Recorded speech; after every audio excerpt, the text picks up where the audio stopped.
नमस्कार साथियों, वेदांत क्लासेज की इस क्लास में आप सभी का हार्दिक स्वागत व अभिनंदन।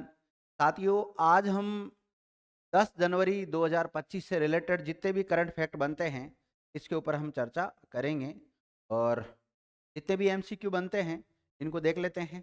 आज का पहला जो प्रश्न है, वो ये है कि अनिवासी भारतीय दिवस या जिसे हम प्रवासी भारतीय दिवस भी कहते हैं, प्रत्येक वर्ष कब मनाया जाता है? तो 7 जनवरी को, 8 जनवरी को या 9 जनवरी को या 10 जनवरी को? तो अनिवासी भारतीय दिवस या प्रवासी भारतीय दिवस प्रति वर्ष 9 जनवरी को मनाया जाता है सर। 9 जनवरी को ये दिवस मनाया जाता है, तो हाल ही में 9 जनवरी को ये मनाया गया है। देखिएगा, भारत के विकास में प्रवासी भारतीय समुदाय हैं, उनके योगदान को चिन्हित करने के लिए प्रत्येक वर्ष 9 जनवरी को प्रवासी भारतीय दिवस या अप्रवासी भारतीय दिवस के रूप में मनाया जाता है। यह दिन 9 जनवरी 1915 को महात्मा गांधी की दक्षिण भारत से मुंबई वापसी की याद भी दिलाता है। कहते हैं कि इस दिवस को इसलिए मनाया जाता है कि 9 जनवरी 1915 को जो भारत के राष्ट्रपिता जिनको हम कहते हैं महात्मा गांधी जी, तो महात्मा गांधी जी दक्षिणी अफ्रीका से वापस भारत लौटे थे, यानी कि मुंबई आए थे, इसलिए इस दिवस को मनाया जाता है। अगला प्रश्न है कि हाल ही में खेल रत्न अवार्ड 2023 से कितने एथलीटों को सम्मानित किया जाएगा? बताओ विद्यार्थियों, कितनों को किया जाएगा? तो 1 2 3 4, 4 को किया जाएगा। कितनों को किया जाएगा? 4 को किया जाएगा। 2023 नहीं है विद्यार्थियों, ठीक है। कोई हाल ही में युवा कार्यक्रम और खेल मंत्रालय ने 2025 के लिए खेल रत्न पुरस्कार विजेताओं की आधिकारिक घोषणा कर दी है और ये प्रतिष्ठित पुरस्कार 4 प्रतिष्ठित एथलीट को मिलेगा और उनका नाम होगा केस डी और हरमनप्रीत कौर और प्रवीण कुमार और मनु भाकर। 4 नाम याद रखना है, इनको इस बार खेल पुरस्कार दिया जा रहा है। पुरस्कार समारोह कब होगा? 17 जनवरी को होगा। और कहाँ पर इनको ये अवार्ड से सम्मानित किया जाएगा? तो राष्ट्रपति भवन में राष्ट्रपति के द्वारा इनको सम्मानित किया जाएगा। और कब, इस डेट को भी याद रखना, 17 जनवरी 2025। हाल ही में वाउथराद किस राज्य का नया डिस्ट्रिक्ट बन गया है? उस राज्य का नाम बताना है कि वाउथराद कौन से राज्य में नया जिला बनाया गया है? कर्नाटका में, गुजरात में, मध्य प्रदेश में, राजस्थान में? क्वेश्चन नंबर 3 का राइट आंसर क्या जाएगा? बी चला जाएगा।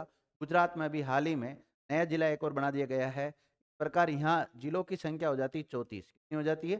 34 हो जाती है, ध्यान रखना। हाल ही में गुजरात के जो सीएम हैं, जिनका नाम भूपेंद्र पटेल है, उनकी सरकार ने बनासकाठा जिले का विभाजन कर वाउथराद को नया जिला घोषित कर दिया। तो बनासकाठा जो जिला है, बनासकाठा जिला कहाँ पर है? गुजरात में। कहाँ पर है?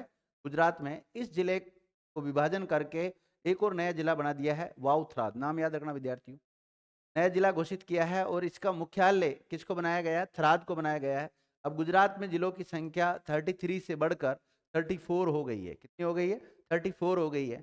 और राजस्थान में वर्तमान में आज की तारीख में देखें तो 41 है। कितने हैं? 41 है, ध्यान रखना। पहले एक समय राजस्थान में 33 हुआ करते थे, फिर 50 कर दिए गए थे, लेकिन वापस घटाकर कितने कर दिए गए हैं? 41 कर दिए गए। और ये जो गुजरात की बात है, तो गुजरात में वर्तमान में 34 हो गए हैं। इसके अलावा गुजरात में 9 नगर पालिकाओं को भी महानगर पालिका बनाने का निर्णय लिया गया है और इसके बाद अब महानगर पालिकाओं की संख्या बढ़कर 17 हो गई है। तो वहाँ पर गुजरात में महानगर पालिकाओं की संख्या कितनी हो गई है? 17 हो गई है, ध्यान रखें।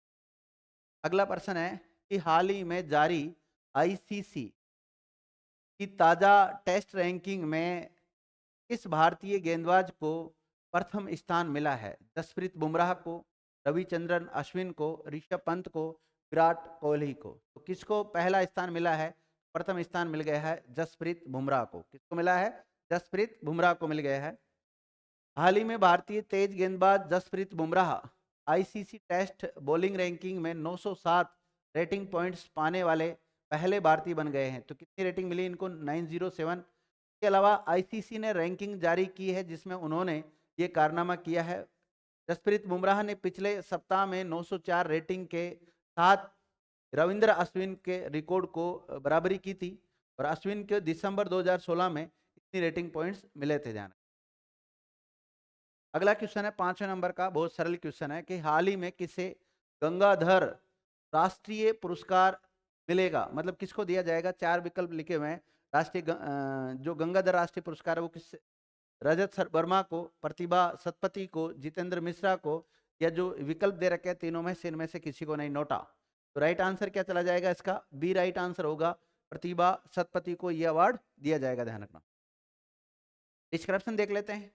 हाल ही में उड़ीसा के जो कवि है उनका नाम है प्रतिभा सतपथी को साल 2023 के लिए गंगाधर राष्ट्रीय कविता पुरस्कार से सम्मानित किया जाएगा। ये पुरस्कार उन्हें संबलपुर विश्वविद्यालय में उनके 58वें स्थापना दिवस के मौके पर दिया गया था और ये पुरस्कार साहित्य के क्षेत्र में कविता के लिए उनको दिया जाता है। हाल ही में भू सर्वेक्षण और बंदोबस्ती की चालू प्रक्रिया को अगले 1 और वर्ष के लिए बढ़ाने के लिए निर्णय किस राज्य की सरकार ने लिया है। 4 राज्यों के नाम आपके सामने लिखे हुए हैं, केरल राज्य, तेलंगाना राज्य, कर्नाटका और बिहार। बताइए निर्णय किसने लिया है। तो ये निर्णय लिया विद्यार्थियों बिहार सरकार ने, हर राज्य की गवर्नमेंट ने ये निर्णय लिया है। बिहार में जमीन सर्वे का काम जारी है। इसको लेकर राजस्व और भूमि सुधार विभाग के मंत्री दिलीप जायसवाल और संबंधित अधिकारी अलर्ट है कि कैसे सब कुछ अच्छे ढंग से हो जाए। इसी क्रम में राज्यव्यापी भूमि सर्वेक्षण काम को पूरा करने की समय सीमा 1 साल के लिए और बढ़ा दी गई है ताकि इस प्रक्रिया के कारण लोगों को होने वाली असुविधाओं को कम किया जा सके। ये बिहार राज्य के द्वारा किया गया अभी हाल ही में। अगला क्वेश्चन है 7वें नंबर का कि हाल ही में घरेलू उड़ानों में इन फ्लाइट वाईफाई इंटरनेट सेवा शुरू करने वाली पहली भारतीय एयरलाइन कौन सी बन गई है। IndiGo airline, Air India airline, space jet airline, या इनमें से कोई नहीं। तो Air India, B right answer जाएगा 7वें नंबर का। अगला क्वेश्चन देखिएगा कि भारत में घरेलू उड़ानों का हाल ही में पुनर्जन्म हुआ है जिसका श्रेय इन फ्लाइट वाईफाई सेवाओं को जाता है जो एयर इंडिया के नेरो बॉडी बेड़े में शुरू हुई है और जिससे इन उड़ानों में यात्रियों के लिए निर्बाध मनोरंजन सुनिश्चित होता है। हालांकि ये सवाल उठता है कि यात्रियों को ये सेवा पहले क्यों नहीं दी गई है, क्योंकि भारत में एयरलाइनों को ऐसा करने से किसने रोका था। 8वें नंबर का क्वेश्चन है, इसको देखिएगा कि हाल ही में किस देश ने महिलाओं के पब्लिक प्लेस पर बुर्का पहनने पर प्रतिबंध लगा दिया गया है। जैसे कई धार्मिक या किसी अलग अलग वर्ग की जो महिलाएं होती है जो बुर्का पहनती है उनको प्रतिबंध कर दिया गया है। स्विट्जरलैंड ने, नॉर्वे ने, सऊदी अरब ने, इंग्लैंड ने अभी सार्वजनिक स्थान पर ऐसा प्रतिबंध लगाया गया है। स्विट्जरलैंड ने इनके ऊपर बैन लगा दिया है। डिस्क्रिप्शन देख लेते हैं। हाल ही में स्विट्जरलैंड ने सार्वजनिक स्थानों पर महिलाओं के हिजाब, बुर्का या किसी अन्य प्रकार से चेहरा ढकने पर क्या लगा दिया गया है, प्रतिबंध लगा दिया गया है। यानी कि कोई भी महिला ना तो अपना चेहरा ढकेगी, ना कोई बुर्का पहनेगी, ना कोई हिजाब रखेगी। इसके अलावा स्विट्जरलैंड में ये कानून 1 जनवरी 2025 से लागू हो गया है। वहीं कानून का उल्लंघन अगर कोई करता है बाई चांस, फिर उसके बाद भी अगर कोई बुर्का पहनता है या कोई इस प्रकार का कुछ कपड़ा वगैरह बांधता है मुंह पे, तो 1000 स्विस फ्रैंक यानी कि 96,000 रुपए तक का जुर्माना लगेगा। अगर भारत में देखें तो जो 1000 स्विस फ्रैंक, वहाँ की देखो वहाँ की मुद्रा का नाम क्या है, स्विस फ्रैंक है, तो उसमें अगर देखें तो जब तो 1000 का जुर्माना लगेगा वहाँ तो, लेकिन अगर रुपयों में काउंट करें इसको चेंज करके देखें तो 96,000 रुपए तक का जुर्माना भरना पड़ सकता है। ध्यान रखना, बुर्का भारी पड़ सकता है। अगला क्वेश्चन है कि हाल ही में इस देश में बाल विवाह को समाप्त करने के लिए अभियान शुरू हुआ है। बाल विवाह जानते ही आप, सामान्यतः अगर हम भारत में देखें, भारत में बाल विवाह किसको माना गया है। भारत के जो भी कानून बने हुए हैं बालकों के विवाह से संबंधित, तो विवाह से संबंधित जो कानून बने हुए हैं उसमें ये लिखा हुआ है कि 18 वर्ष से कम की अगर कोई लड़की है, 20 वर्ष से अगर कम का कोई लड़का है, उनका अगर विवाह हो जाता है तो उसे हम बाल विवाह कहेंगे। और जो कोई व्यक्ति बाल विवाह करेगा, करवाएगा, उन सबको भारत में कई ऐसे कानून बना रखे हैं, उनके साथ पनिश भी किया जाता है। तो भूटान, श्रीलंका, नेपाल, जर्मनी, तो इसका आंसर क्या चल जाएगा, नेपाल चला जाएगा विद्यार्थियों। क्या जाएगा, नेपाल राइट आंसर होगा सी। अगला प्रश्न है, इसका डिस्क्रिप्शन है, हाल ही में नेपाल देश में बच्चों की शादी के अपराध को समाप्त करने के लिए प्रधानमंत्री केपी शर्मा ओली के संकल्प के बीच नेपाल और भारत के बाल अधिकार कार्यकर्ताओं, बच्चों और नागरिक संस्थाओं के सदस्यों सहित 100 से अधिक लोगों ने बाल विवाह मुक्त नेपाल अभियान शुरू करने के लिए एक हाथ मिला लिया है। 10वें नंबर का क्वेश्चन देखिएगा कि हाल ही में भारत की नवीकरणीय ऊर्जा क्षमता 2024 में कितनी गीगावाट से अधिक हो गई है। अभी हाल ही में एक आंकड़ा जारी हुआ है कि भारत की जो नवीनीकरणीय जो ऊर्जा है उसकी क्षमता 2024 में कितने गीगावाट से अधिक हो गई है। 200 से, 300 से, 400 से या 500 से अधिक हो गई है। तो 200 से अधिक हो गई है। कितनी हो गई है? 200 से अधिक। हाल ही में प्रहलाद जोशी ने जून 2024 में केंद्रीय नवीन एवं नवीनीकरणीय ऊर्जा मंत्री का पदभार संभाला है और उनके मार्गदर्शन में भारत ने सितंबर 2024 में कुल स्थापित नवीकरणीय ऊर्जा क्षमता 200 गीगावाट की महत्वपूर्ण उपलब्धि को हासिल कर लिया है। नवंबर 2024 में कुल स्थापित गैर जीवाश्म ईंधन क्षमता 214 गीगावाट हो गई है।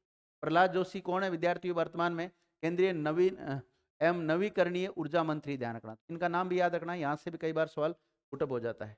इस प्रकार ये टॉप 10 क्वेश्चन थे, ये कंप्लीट हो जाते हैं। वेदांत क्लासेस ऑनलाइन भी आपको कई कोर्स उपलब्ध कराता है। वेदांत क्लासेस का जो एप्लीकेशन है उस पर जाकर आप देख सकते हैं। वेदांत क्लासेस को आप गूगल प्ले स्टोर पे जाके इंस्टॉल कर सकते हैं और इंस्टॉल जैसे करोगे तो इस प्रकार बहुत सारे आपको कोर्स मिल जाएंगे। स्टोरेज में जाओगे तो अलग अलग जिस वैकेंसी की भी आप तैयारी कर रहे हैं, किसी वैकेंसी के अगर आपको ई नोट्स चाहिए वो भी मिल जाएंगे। कुछ ई नोट्स पेड करने पड़ेंगे, कुछ निःशुल्क भी है, ध्यान रखिए। और साथ ही में हमने इसमें निःशुल्क जो आपको जो भी करंट पढ़ाई जाती है उसकी भी हमने इसमें पीडीएफ वगैरह आपको क्यूज वगैरह मिल जाएगी साथी। और साथ ही में वेदांत क्लासेज ने ऑफलाइन सुपर 60 नाम से सब इंस्पेक्टर बैच स्टार्ट किया है। यहाँ सुपर 60 से तात्पर्य है कि इस बार वेदांत क्लासेज 60 सब इंस्पेक्टर बनाकर भेजेगी। बस हमारा यही उद्देश्य है कि ज़्यादा से ज़्यादा इस बार सब इंस्पेक्टर बनाए। साथी जो भी साथी सब इंस्पेक्टर की तैयारी करना चाहते हैं वेदांत क्लास के साथ जुड़कर ऑफलाइन ऑनलाइन अपनी तैयारी कर सकते हैं। थैंक यू मित्रों।